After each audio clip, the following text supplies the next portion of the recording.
عليكم، مساء الخير. إن شاء الله اليوم رح نعمل مع بعض التمرية حلا حلو وسهل وزاكي بالمناسبات، بالأعياد، بالرمضان، كتير لذيذ. أول شي عندي 500 جرام من التمر المعجون، زبدة اللوتس، معلقة صغيرة من حب الهيل، معلقة كبيرة من السمن النباتي أو الحيواني، معلقة كبيرة من القرفة المطحونة،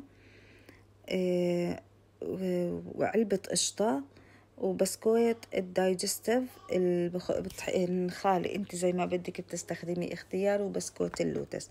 اما للتزيين عندي جوز هند خشن، سمسم ني، فستق حلبي مطحون.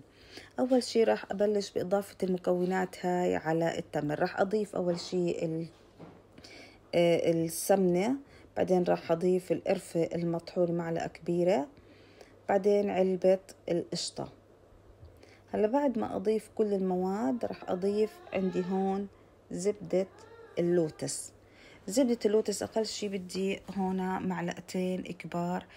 فيكي تستبدلي زبدة اللوتس بزبدة الفول السوداني، معلقتين كبار. المتوفر عندك زبدة اللوتس، زبدة الفول السوداني، بس أنا هون حصريا عملتها بزبدة بزبدة اللوتس، كتير زاكية وطيبة. هاي بنوتة الصغيرة بتساعدني. هلا عندي هون تقريبا أنا استخدمت 10 حبات من البسكوت الدايجستيف. فيك تستبدليه ببسكوت الشاي، يعني انت هنا اختيارك حرة فيه. هلا بعمله هون بطحنه كتير كتير، لازم يكون ناعم، وبضيفه على التمر، وتقريبا 10 حبات من دايجستيف و10 حبات من بسكوت اللوتس، وبضيف معاه حبات الهيل. هون حبات الهيل أذكى إنك تحطيها مع البسكوت حتى تعطيه طعم ونكهة أطيب. يعني هاي كتير متعارف ومتداول عليها بدول الخليج التمرية أكتر من بلاد الشام. حابة نعملكم إياها إن شاء الله إنها بتنال إعجابكم. لا تنسونا من اللايك والشير وتفعيل زر الجرس حتى يوصلكم كل جديد من القناة.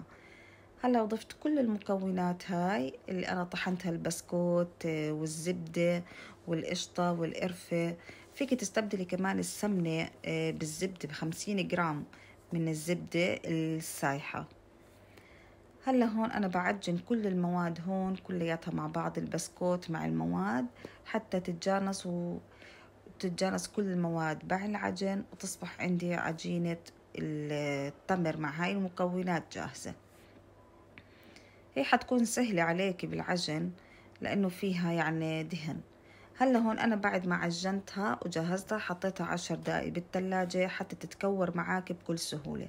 استخدمت أنا هون الميزان حتى تطلع كل الحبات متساوية، يعني مش إنها متساوية زي ما بدك، تكون تقريبا قريبة من بعض كلياتها.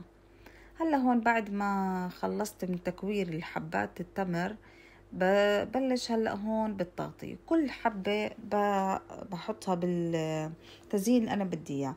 بشكلها بجوز الهند، بالسمسم الني، بالفستق الحلبي. حتى أنا حطيت شوية من البسكوت اللوتس المطحون، طحنت شوي وصرت أضيف عليهم.